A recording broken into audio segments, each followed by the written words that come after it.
AI is here to stay. So how do we embrace that and use it as a collaborator, editor, tool, service to better my work rather than to be afraid of it?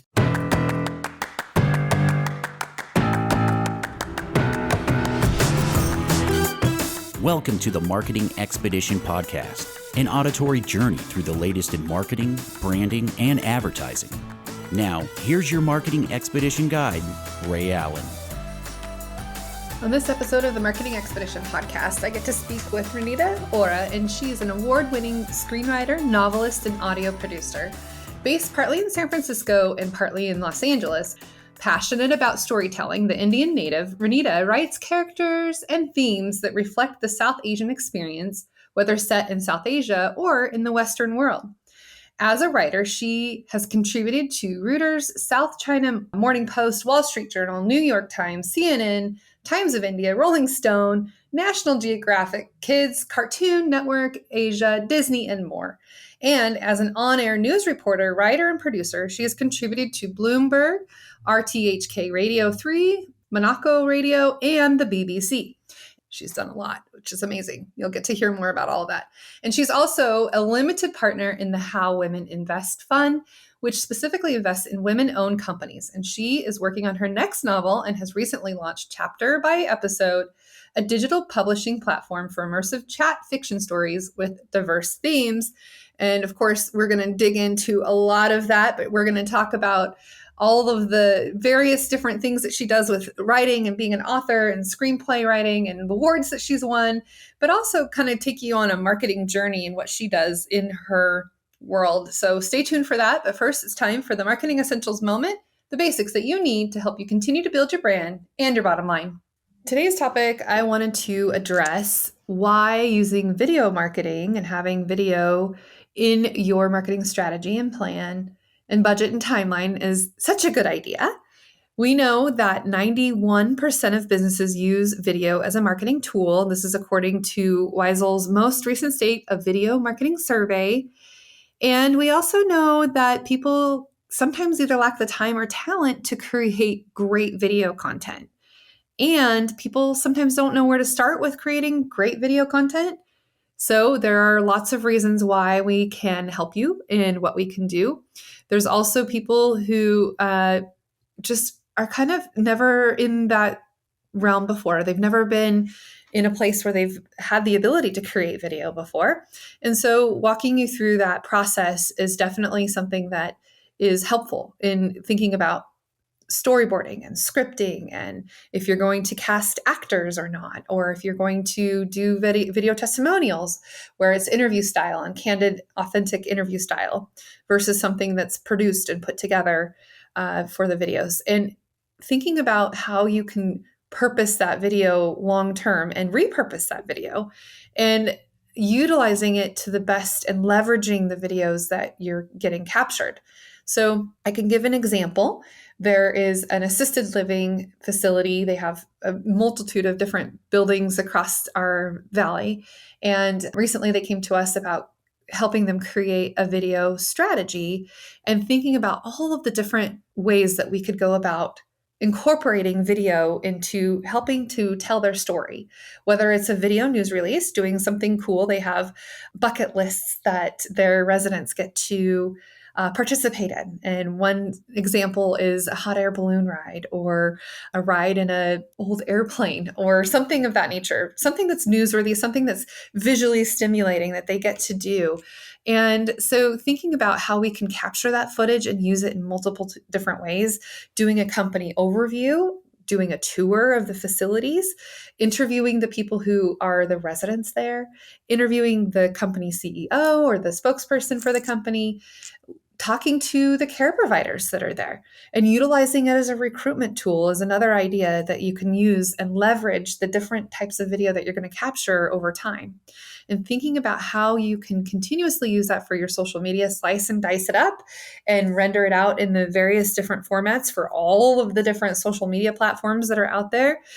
Because when you do a story, it's more of a rectangle than if you post it on Facebook as a feed, then the video that's posted there is going to be a different format. It's going to be a different size. And by the way, posting it natively inside the actual formats and platforms themselves gets more views and more traction. So you want to render out each video for each platform. Pinterest is different. You can do Pinterest videos as well. And so repurposing and also addressing the audience that you're sending it to. A TikTok video might be very different than a Pinterest video, for example, or a video that you're going to post onto your website. Usually TikTok videos are short little snippets that give useful information in a short period of time, whereas you can have longer form video on your website or on your social media or your YouTube channel, which we know that Google owns YouTube. And so utilizing YouTube for your search strategy is also a tool that you can use in video marketing. So thinking about how you can use video to help increase your brand awareness and how you can help tell that story, and use video as it's your own salesperson 24/7. You know, sometimes people are researching late at night. They can't get a hold of somebody during the day. And so you can have a video on your website that could then be used in perpetuity and continuously be there when people are looking and researching for information. Lots of good ways that you can use videos, and thinking about how you can put this into your strategy and plan.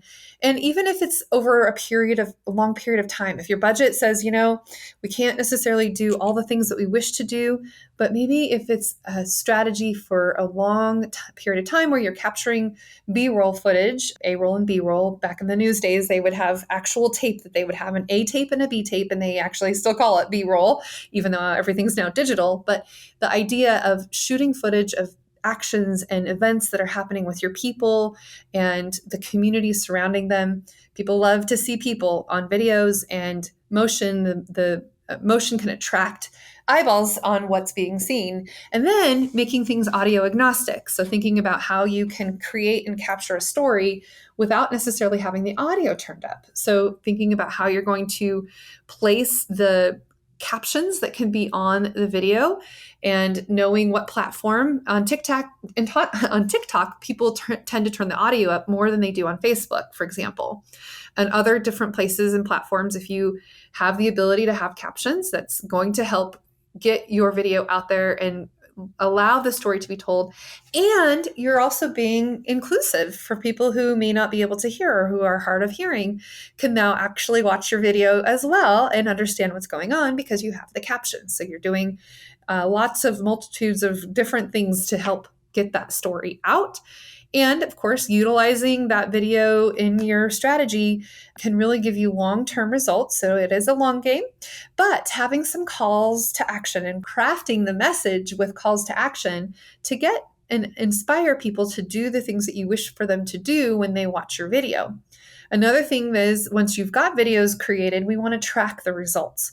When are people dropping off? Are they watching the full 2-minute or 6-minute video? Is it a 90-second video? Is it a 30-second video? Is it a 60-second video? Are they getting all the way through it? Or are they stopping it along the way? What is it that's capturing their attention, right? You have like 50 milliseconds to make a good impression, a first impression, before people want to, continue to doom scroll. So if you can capture their attention, get through the noise and clutter of everything else that's out there that we're inundated on with messages and emails and text messages and all of those things, right?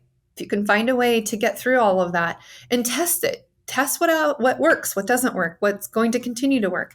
When you post the videos, the time of day that you post them. And every social media platform is a little bit different. So understanding when to post and how often to post, all of those things are things to consider when you put your video marketing strategy and plan and budget. And when you're going to post and promote the posts and sponsor those posts and pay advertising dollars so that you can, we all say we have to pay to play now because that's just the way to get through to people more and more. And you can specifically filter who you want those messages to get to. So what can you do to incorporate video in your strategy and plan over a time period? And how can you track it to make sure that you're getting the best ROI, return on marketing investment, or ROMI, return on marketing investment? What can you do to have impact and continuously have impact on the video content that you are having produced? If you need help with this, of course, reach out to us. We're happy to help. Peppershock.com. And also inside the Marketing Expedition community, we have lots of good resources and information and guides on how to help you create messaging and videos and thinking about all the things that you could incorporate into a video production plan and strategy and all of the things. So with that said, though, let's get into the interview, and hopefully we are helping you in this journey that we are all on in our marketing journeys together. Let's go.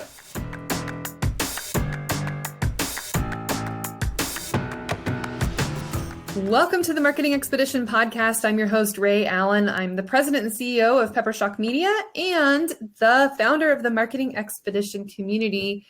And of course, the host of this podcast. And today's guest, we have Reenita with us today. Reenita, welcome to the show.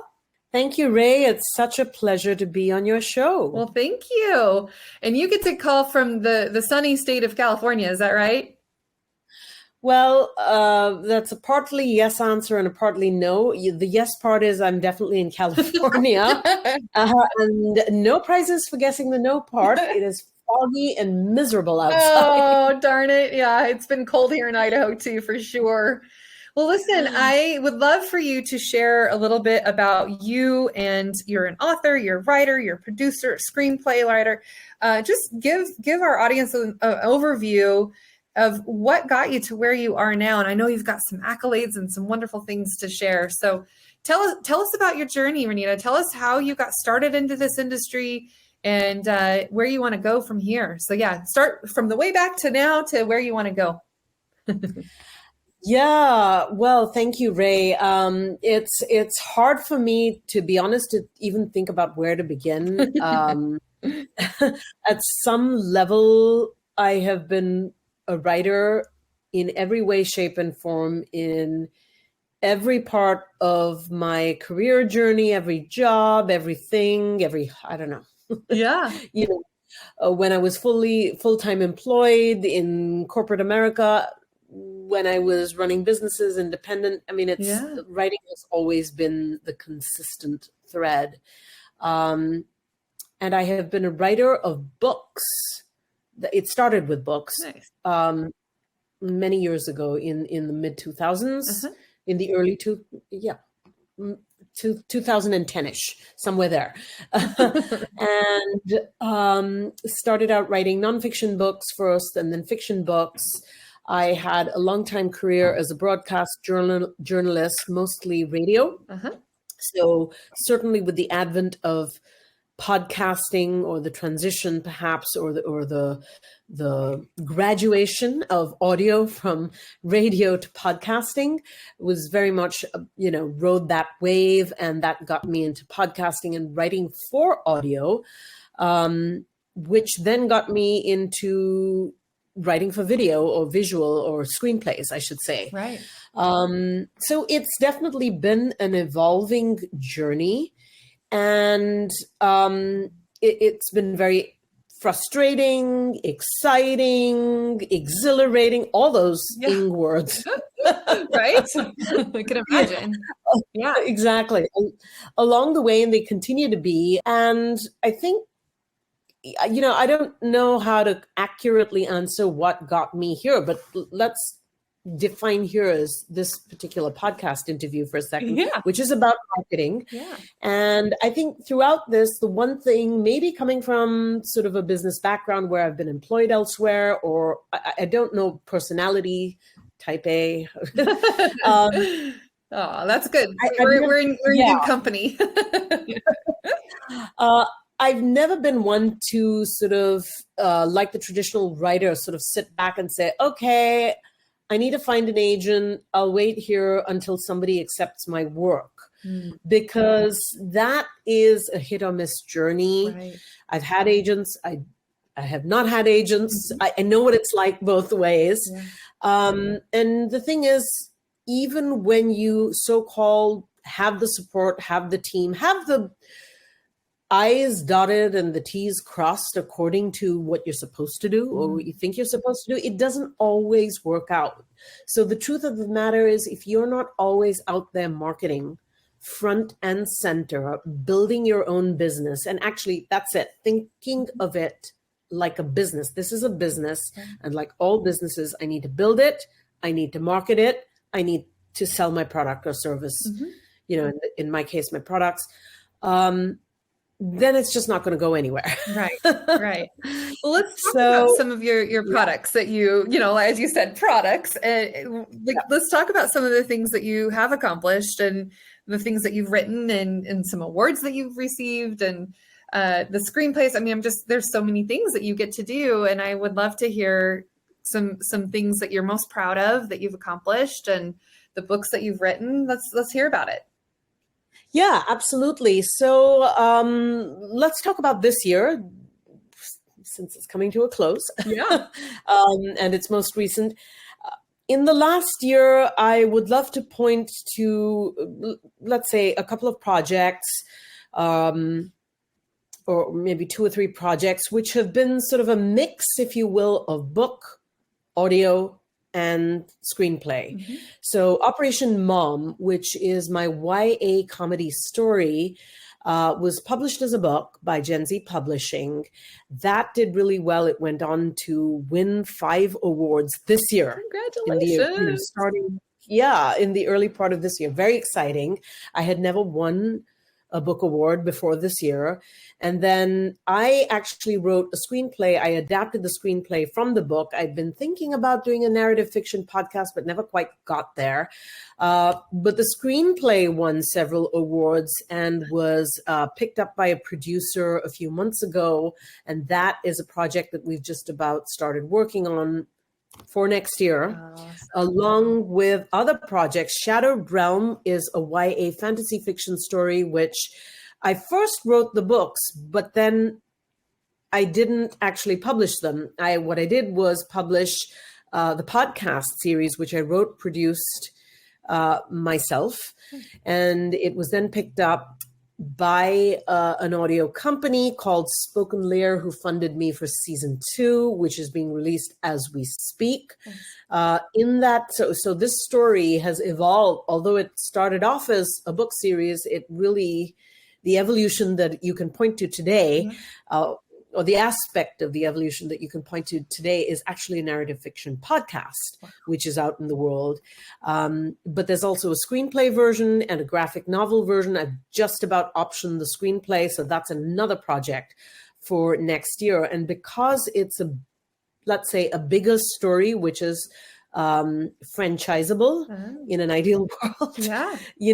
The whole idea is that, with that option agreement, we actually pitch it to different media, audio and video game, film, TV. I mean, just different platforms that we can call upon to basically bring this story to audiences. Well, it's interesting that you are doing that, because people will absorb the material in many different ways, or, what's their favorite way. Some people love to listen to podcasts. Some people want to look at the written book, some people, I mean, it's interesting now how you can repurpose what you've done and recreate it and have multiple ways of eventually making money at it, but multiple ways for people to absorb what it is that you've written and how you've told the stories, right? And now even more, there's so many more platforms that just keep coming up all the time, right? I mean, there's augmented reality now, and there's all the different things that you could do. What's your favorite? What is your favorite medium? Oh my goodness. It's hard to say, but I am just gonna go with saying audio is perhaps something I'm most comfortable with, because I've been doing it for years. I've been a radio journalist for years and years and years, before, definitely in a past life now, but for years. And even when I write a story, if it's in screenplay form or manuscript form, I speak it out loud first, or as I'm writing it. There doesn't have to be somebody else in the room. I could just be doing it to with myself. But that's the way I can synthesize it in my head, the way the characters work, how their dialogue sounds, or no, he wouldn't talk like this, or no, he'd be a little bit, more anxious or angry or whatever the case may be. That's how I develop it, is out loud. And back in the day, and still, especially with comedy stories, I will take that raw material that I develop in a room just like this by myself, and I'll take it out to open mic nights. And not so much because I'm aspiring to be a stand-up comedian. We only have so many hours in a day, right? But because I want to test it on audiences. And I find that, if I can get laughs from the audience, or if they get it, or if, it resonates with them, then it's working. Then it's not me, the writer, sitting in my silo thinking, oh, I'm just lost in my story world, because it shouldn't just be me, right? And it's not as if to say that there are not other platforms or vehicles that you can do that through. Of course, I'm part of writing groups and critique groups, and, both for screenplays as well as books, but those will take longer and they tend to be smaller, meaning a critique group or a writing group will have 5-6 people at the max, so usually average, right? Whereas if I can go to an open mic night and there's an audience of even like 20, it's a place to test my material. And what have I got to lose? Right. And if they laugh in the places that you want them to, that's good. And even if they laugh in places you didn't intend for it, right? Then you've got something. Yeah. Exactly. And if they're not laughing at all, then okay, I got some work to do. Yeah, exactly. Maybe that is the true method of good feedback, when people are willing to, actually laugh at what you want them to laugh at. Yeah, exactly. That's awesome. So you've done a series of books and then the screenplay. So tell me a little bit more about the process that you go through when you want people to pick up your work. Like, I know you said, sometimes you use an agent, sometimes you haven't.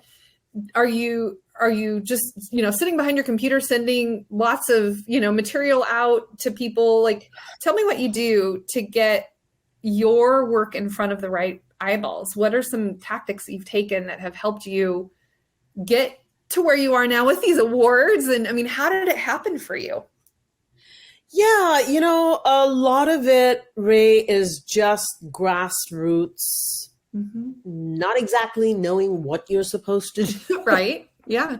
Which might not be the most strategic thing to do or answer, that I should be giving.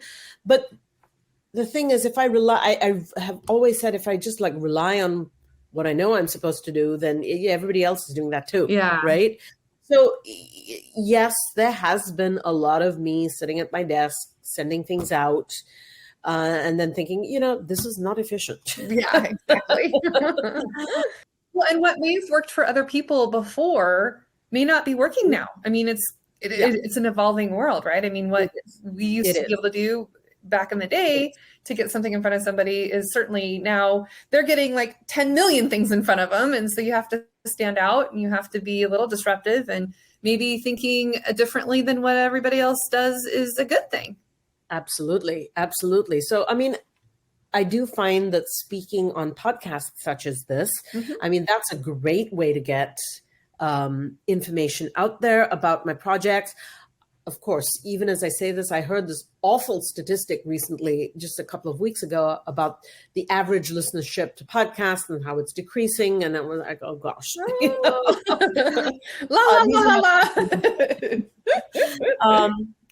So I'm constantly looking for ways. I mean, doing a newsletter, building up my email list, that's another way to do it. Of course, a lot of people get newsletters and a lot of people get emails. So I am constantly looking for ways to interact with my audiences. I won't just send newsletters willy-nilly, but, really listen to what people are asking for. Do they want bonus material? Do they want to be part of the story? Can they contribute? Will they contribute? Because I like interacting with audiences, as I said earlier, I will go out to schools. I write a lot of young adult material, so I actually have school visits, and there's information about all of that right on my website. I have school visit tab and events tab. I'll go out to festivals. So a lot of it is that kind of traditional getting on the road, going out to meet your audiences. Of course, that came to a standstill during COVID, and there was a lot of online stuff going on. So it tends to be a bit of a mix and match, if that makes sense. Totally. Well, and you're right. What might infiltrate the right eyeballs may not always be the same thing, because different eyeballs have different ways of absorbing that information. That's good. So tell me more about the process you went through when you submitted for your awards, and like what benefits has that given you, because you've gotten these 5 awards now? Like, what has that done for you? Yeah, absolutely. Well, firstly, it's like, as a writer, I just never know enough about certainly about what I'm supposed to be doing. Sure. So I didn't know. It didn't occur to me that awards were out there and I was supposed to submit for awards. I ran into the folks from the Chanticleer International Book Awards in a hallway at a writing conference, literally. And I was holding my book in my hand and she's like, "What's that about?" And we started talking about it and hit it off in the hallway. Wow. And she was like, "Well, you need to submit it to us for review because, you're going to need reviews." It hadn't been published yet. Publishing was upcoming at the time. She's like, "You're going to need," and I was like, "Oh, yes. I was focused on, Amazon and ARCs and getting readers there and sort of doing guerrilla marketing, for those readers and getting those reviews. But I hadn't focused beyond that. I was like, oh, yes. So I did that and I got this outstanding review, 5-star review from them. And they said, you should really be submitting it for these awards. And there are 3 specific award categories that you should be submitting it for. One is romance, one is young adult, and one is humor or satire, that particular book. Yeah. And that's sort of what woke me up to this. Nice. Nice. Yeah. And I was like, oh my gosh, I need to sort of wake up and pay attention, because I was working with an indie publisher and the publisher was doing great, but the publisher certainly was not doing any of this and looking for awards and reviews and, marketing opportunities. Right. They're a small indie publisher and, their job is to publish the book. And so I was like, okay, of course, what happened then, I realized, is that I had woken up really quite late in the day and I had missed the category for several other awards. So it's really been a learning process. And some of these I've discovered are awards that you as the author can submit for. Some of them are awards that you cannot, your publisher has to submit for, but then it's a matter of me working with my publisher to say, hey, publisher, can you please submit? But I've just been learning sort of on the job, if you will. Yeah, no, that's amazing. Well, and that's kind of somehow we always have to do it, right? And along the way and pick up pieces and parts here and there of what you could do. Yep. And, how does it affect you? It directly translates to sales. Directly, the more reviews, the more people read, the more opportunities you provide to readers, about your book. The more that will result in sales. And, book publishing, that is it's a very, I think unless you're Michelle Obama or some kind of New York Times bestseller, you don't just get rich, and certainly not overnight. Right. It's a process. It's a long game for sure. Yeah, exactly. That's That's why I just have to say I am impressed, and I just love that you have now been able to go through that process and get some awards. And that's what I always say: ratings, rankings, reviews, referrals, and then rewards. Yes, all the R words and raise R words. Those are my favorites. Those are the best ways to help accelerate word of mouth advertising, because everyone always says, well, I just get referrals, word of mouth advertising. Like, well, what are you doing to accelerate that, to get people talking more and following and doing all of that? So those are definitely really cost-effective ways to be able to help promote whatever you are doing. So that's really cool. Let's talk about the screenplay process, because it's a bit different than the audio or the book writing. Screenplay, just why don't you share a little bit more about what you've learned about screenplays now and the process that you're going through with that? Yeah. Screenplays, just in terms of the content structure and development, is a lot different, although of course there's similarities just in terms of story, developing characters, pacing, those kinds of things are similar, but the format is different because now you're working with a finite 90 pages, 100 pages, not, when you're writing a book, you're told, oh, if it's fantasy, it really needs to be 100,000 words. In screenplay, it's like, yeah, you got to condense it down because people aren't going to watch a 6-hour movie, right? Exactly. Yeah. So, albeit this constant honing of your craft, in terms of how you get it out there, again, similarities and differences, because traditionally, again, you go with an agent, you go with a manager, you find representation, they find you work. But truth be told, if you sit back and wait for all of that, you could be waiting all your life. You could be very lucky and just get picked up instantly. I don't know. I have found what the success I have had so far. And, I'm always, I don't want to sound like I'm greedy for success, but, there's always work to be done. Is that you've just got to constantly be out there hustling and looking for the opportunity to find that exec, and really, when I say exec, it's not any exec. There are execs are a dime a dozen. Right. There are producers, there are agents, there's all sorts of things, but it's who is going to resonate with your story. And I'd really like to focus on that because I am coming from a place where I write, I'm a BIPOC writer. I write stories about characters and themes of people of color. In my case specifically, they tend to be South Asian, at least from all of my own original work. It's not as if to say that I won't write characters or themes that are not South Asian. That's not what I'm saying. But when it's my original work, that's what I tend to do. And although the big we, the uppercase W, we think we are very sort of diverse and understanding and international in today's day and age, and we get this, and it's not entirely true.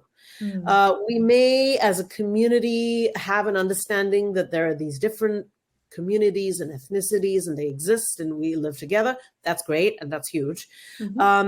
But understanding the peculiarities or what works or the quirks, that it doesn't even get lost. It's just not known. So honestly, if I'm pitching to somebody who has just no background at all, two things could happen. One is they could be very, very interested because they could find it fascinating that it's so different, but then it comes from a little bit of that, although they have mastery of the subject, they have no idea at all about this content. So, is it a good fit?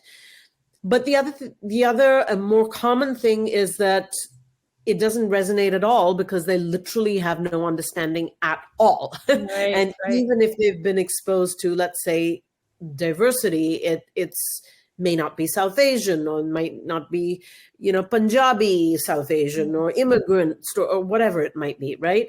So finding that like-minded agent, exec, manager is so important. And it's really hard to do that because even though there are services out there which will say, oh, here's so many agents you can pitch to, it's not like it's a matchmaking service. They won't match you up. It's up to you to go dig into them, see what they've worked on before, see what their background is. Do all of that research. It's kind just like a job interview, same thing, like to fit the company culture, to fit I'm hiring right now. So I've been doing a lot of interviews, so I can relate to that.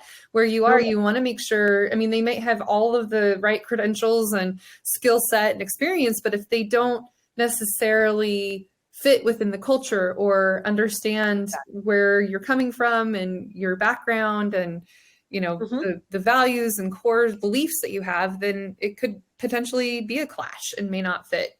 So very similar, seeming to find the right agent and right people that would support your work and then want to advocate for it and, get it in front of the people that would then support you too. And so, yeah, you're right. It's kind of like, sometimes it's finding a needle in a haystack and then the haystacks move.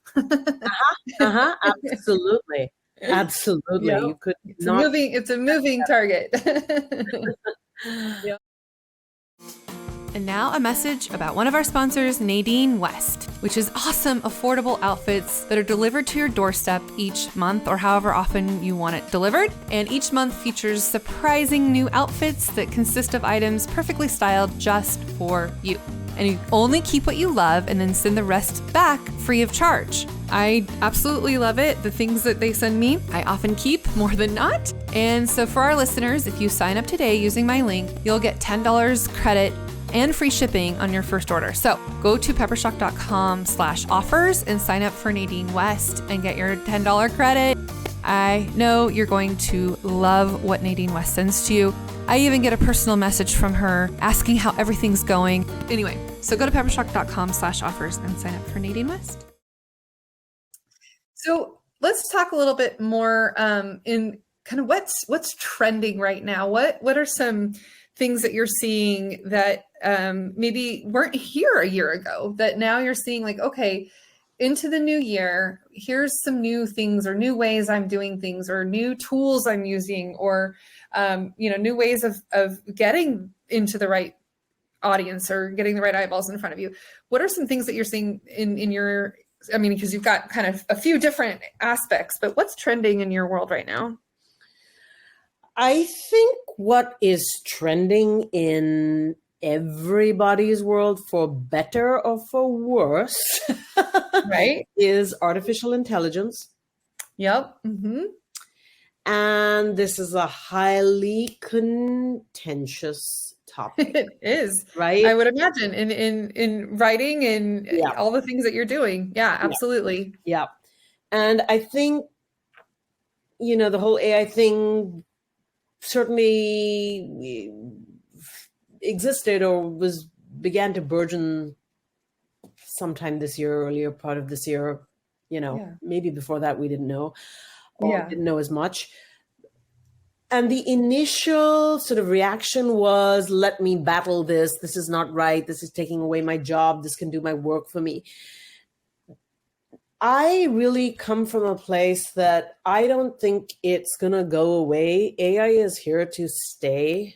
Mm-hmm. So how do we embrace that and use it as a collaborator, editor, tool, service to better my work rather than to be afraid of it? Right. It's fear of anything. It's like either you can just let it hold you back or you can just address it head on. And head on means either you battle it, which could be counterproductive also, or maybe not, or you embrace the fear, i.e. become friends with it and say, okay, how can I work with you? Yeah, exactly. Right? Yep. Can't beat them, join them, I guess. So everyone's using it. So I guess I can too. Yeah, I know. I definitely can see the advantages and disadvantages for sure. Yeah. Mm-hmm. So at the start of this year, for example, I'm going to talk about my podcast for a sec, and I'll talk about sort of my written work, also as another example. So let's talk about my podcast. At the beginning of this year, I've got a podcast called The True Fiction Project, and I would interview, let's say, Ray in this case. Mm-hmm.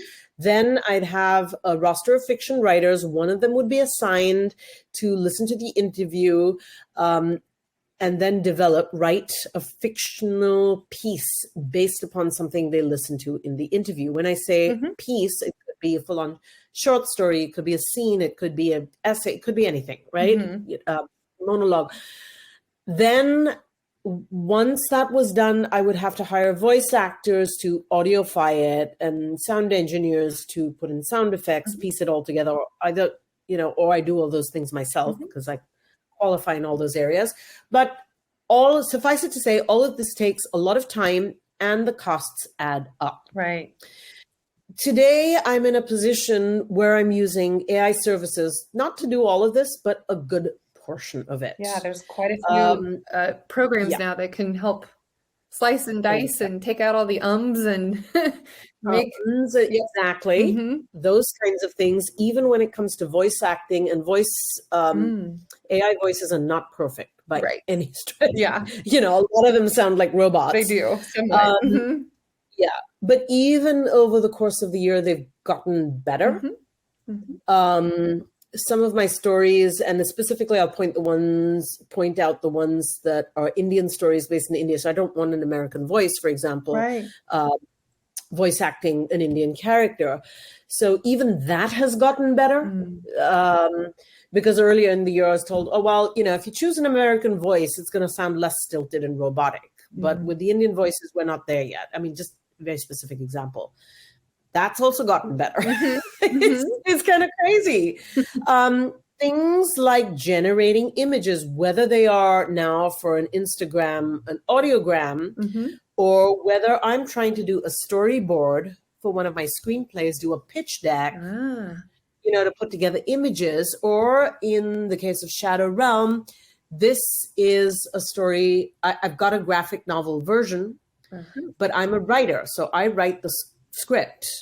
I'm not an illustrator, and I'm not a, you know, writer illustrator who can create my own comics or graphic novels. Well, why not? You can do all of the rest of everything else. Reenita, come on. But that's where AI can help you. I see. I have, though, gotten to the stage where I can mess around. That's the only way I can put it right now.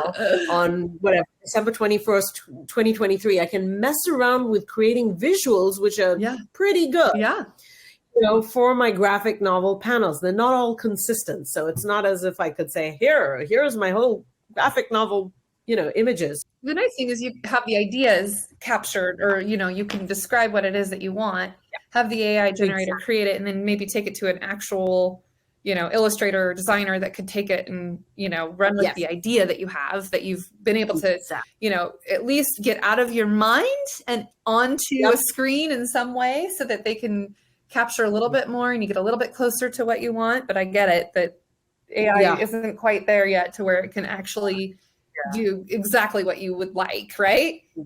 Exactly. And then that's the other thing. And it was, you know, last year, this time, or earlier this year, however you want to phrase that, when it came to writing, it was Chat GPT and nothing else. And Chat GPT still is the master, you know. And it's all the information is outdated, right? Because they programmed it from 2 years ago. And so now everything's from, you know, 2 years ago rather than what would be updated to today's date. Exactly.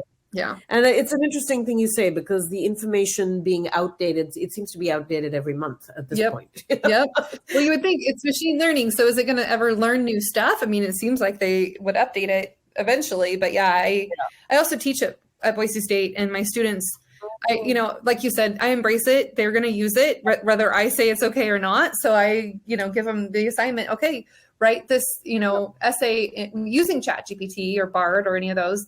But then I want you to write your own. And first I start with them writing their own. And then I give them the assignment to now use ChatGPT and see the differences.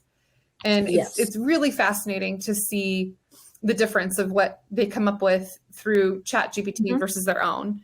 And I can usually tell, though, because the phrases and the way, you know, ChatGPT or Bard or any of these, sometimes it's just not human.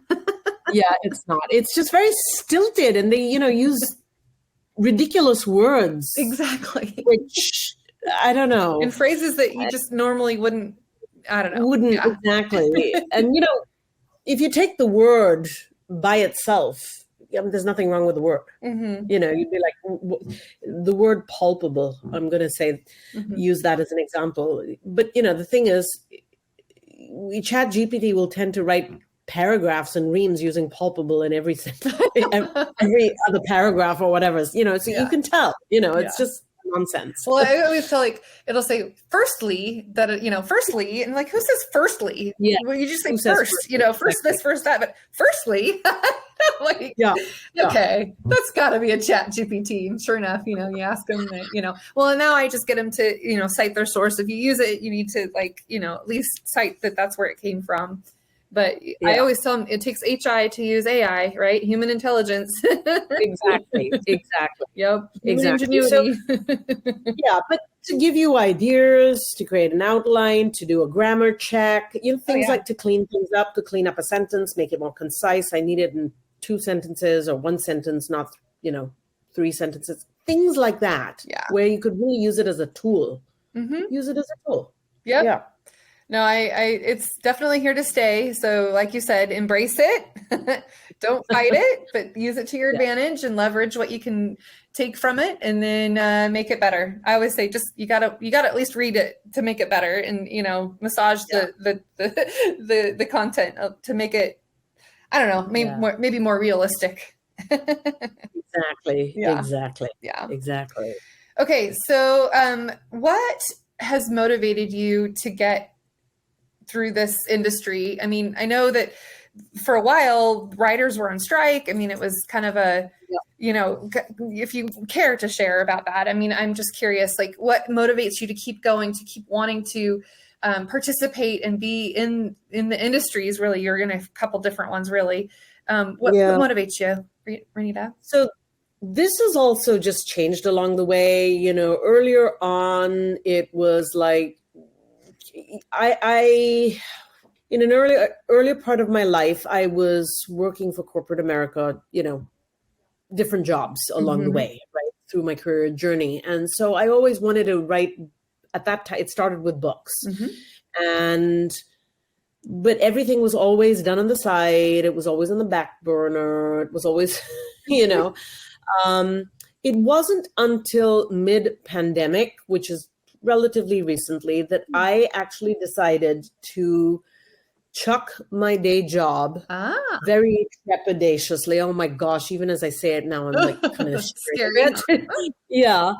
And decide to go into it full time. I had always been envious of people who call themselves full-time writers. And I was like, how do you do that? Where do you get the money from? Like, that kind of thing. And I was at a stage in my life where I'd been sort of in the workforce for so many years. My kids were out of the house now. I'm hesitant to say the word adults because I don't know if they'll. It's okay. I have an 18-year-old. I'm with you there.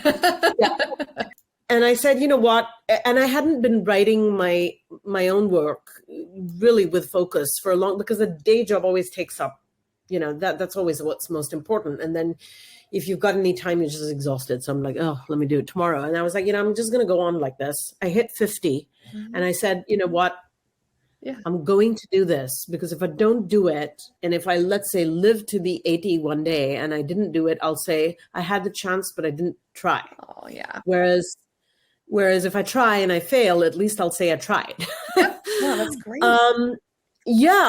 So I quit my day job and decided to focus on writing and my writing business. I'm going to call it that full time, because it's not just the writing; it's definitely the marketing and getting out, getting it out there, sold.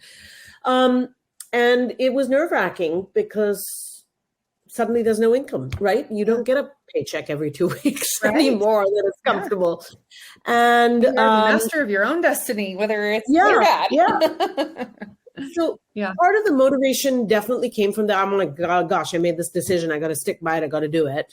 So that's part of it. Yeah. But it's even since then, it's evolved in the last few years. I mean, I say this as a joke all the time, but I'm actually quite, it's less of a joke and more reality.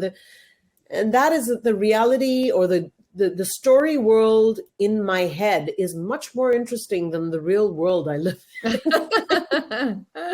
That's awesome. That's a quotable moment. That's an audiogram right there. I love it. And that is the truth. And, I'll annoy my husband because he's like, well, can we go watch Netflix? And I'm like, this is more interesting. No, I want to make Netflix. I want to make. Yeah, that's awesome. So I'll just keep going. And it's like when you're in the thick of a story, be it a book you're writing, a screenplay, or, audio season for Shadow Realm, whatever it might be. It's just like you're constantly building, right? It's like, oh no, this is oh no, he's gonna get the edge of a precipice, oh, the antagonist is gonna show, oh no, he's gonna fall into this whatever crevice, mentally, physically, emotionally, whatever it might be. Right.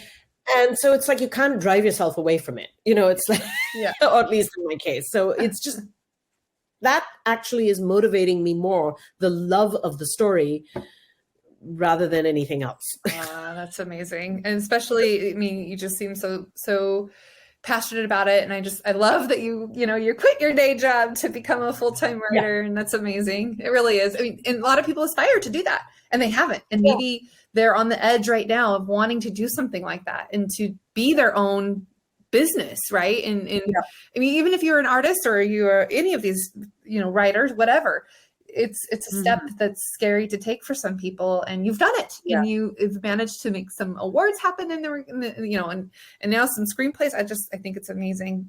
Thank you for sharing. Thank you for asking. It's takes some bravado or stupidity to do it and then to admit. Oh, that's awesome.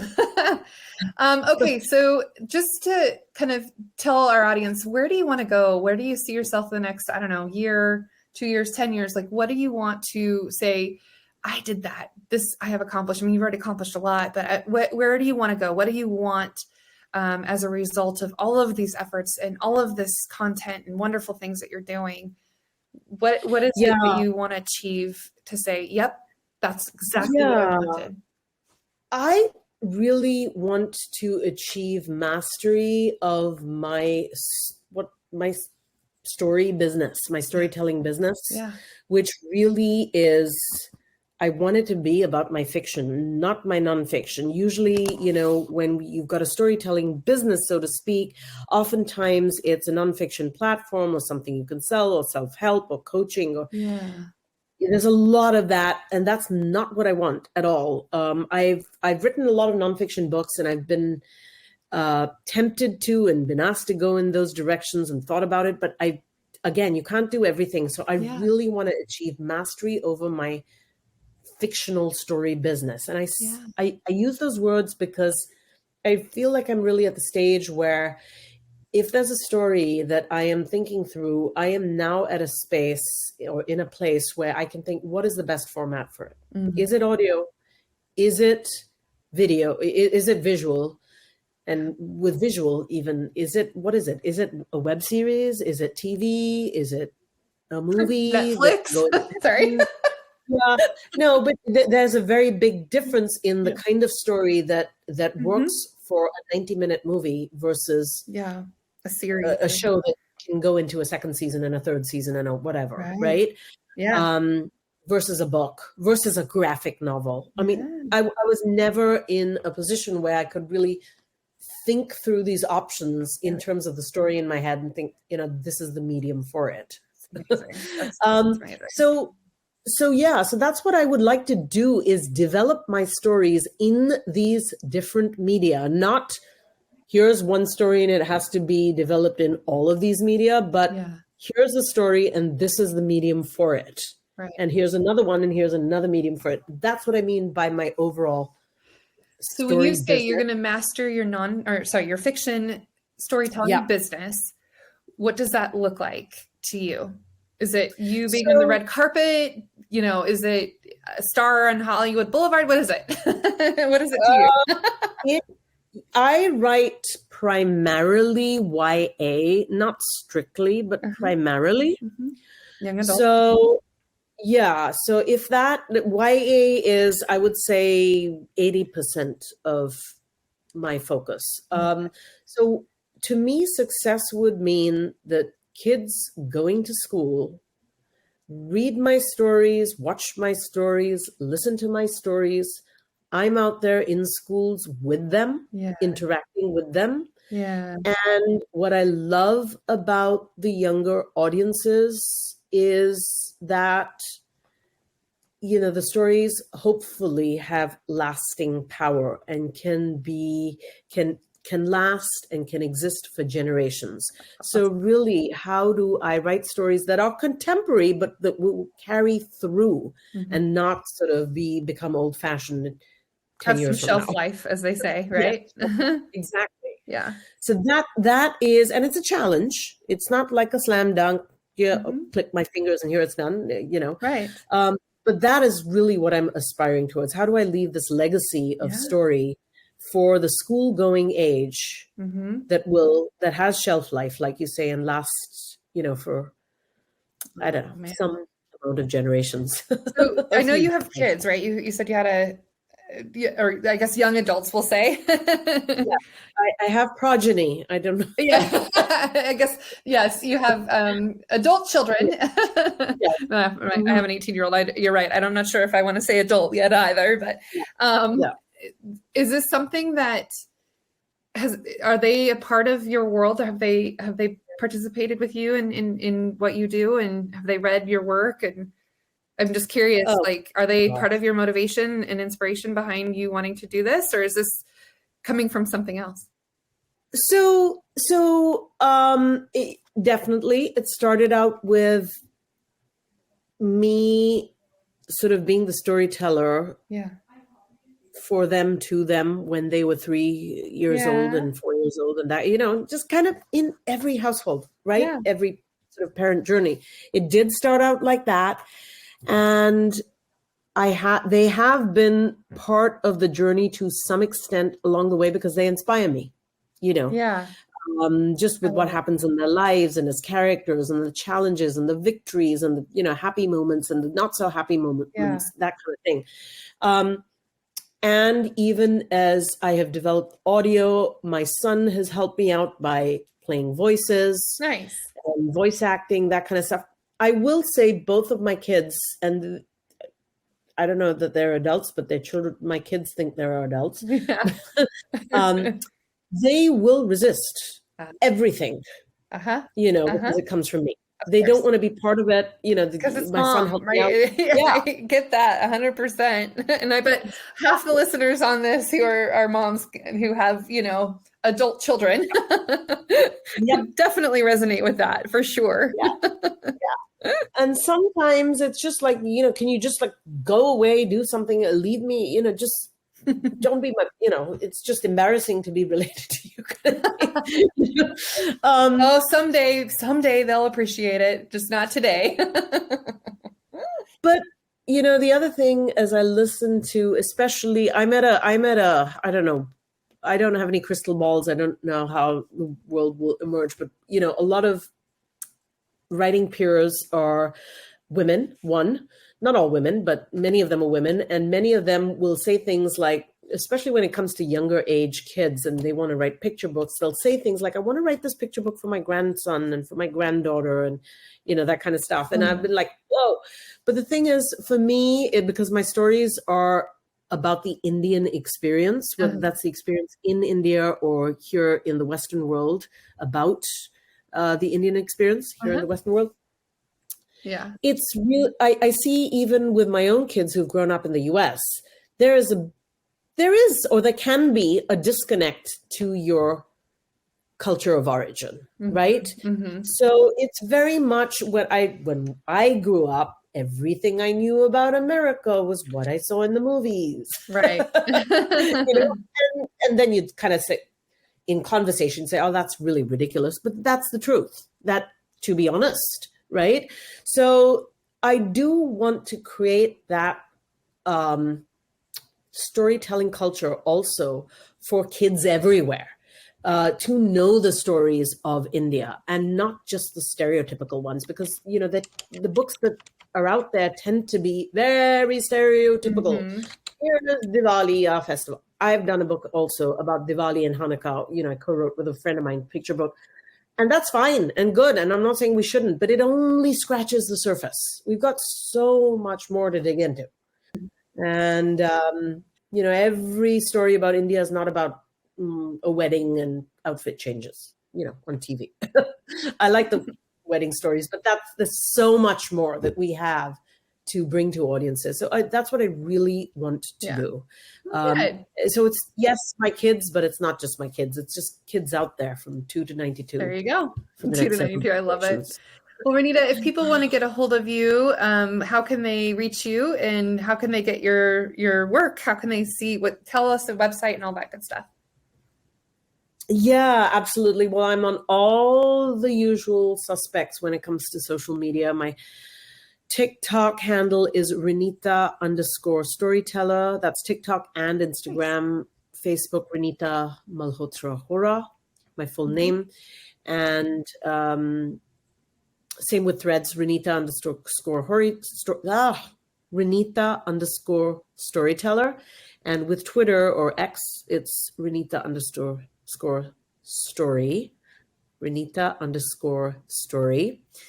And my website, which is probably the easiest place to go to, and everything is there, all the social media handles. My website, very simple, is www.reenita.com. That's my first name spelled out, REENFANANCYITA.com.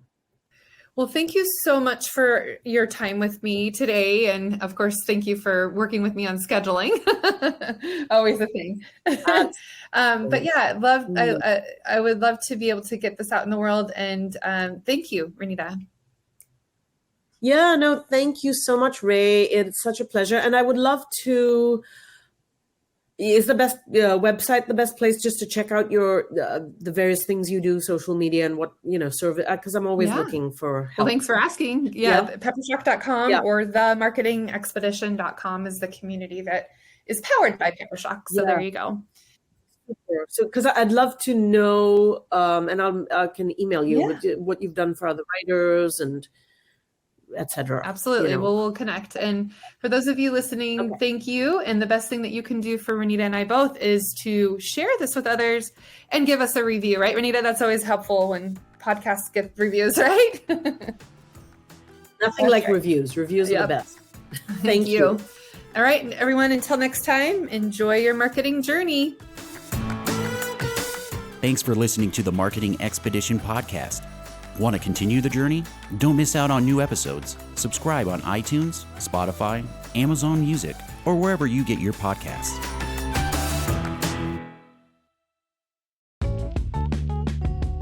Wouldn't it be great if there was one place you can go to get all the latest information and tips about marketing and advertising? The Marketing Expedition community is that place. People like you gather in our online community to build relationships with others and find the latest marketing trends, tactics, tools, and technology. We help you build your brand and your bottom line. Start your adventure today. Visit themarketingexpedition.com to find out more.